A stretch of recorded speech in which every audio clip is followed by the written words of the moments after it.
Binance Futures Trading offers an opportunity for beginners to speculate on the price movements of various cryptocurrencies with leverage, allowing for potentially higher returns. Here's a beginner's guide to Binance Futures Trading. Account creation. Sign up for a Binance account and complete the necessary verification steps. Enable futures trading. Access Binance Futures by clicking on the Derivatives tab on the Binance platform and agreeing to the terms and conditions.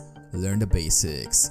Familiarize yourself with futures trading concepts such as leverage, margin, long buy and short sell positions, and order types. Research and analysis. Conduct thorough research and analysis of the cryptocurrency markets using tools like charts, technical indicators, and fundamental analysis to identify potential trading opportunities. Risk management. Set a clear risk management strategy, including determining your risk tolerance, position sizing, and using stop-loss orders to limit potential losses. Start small.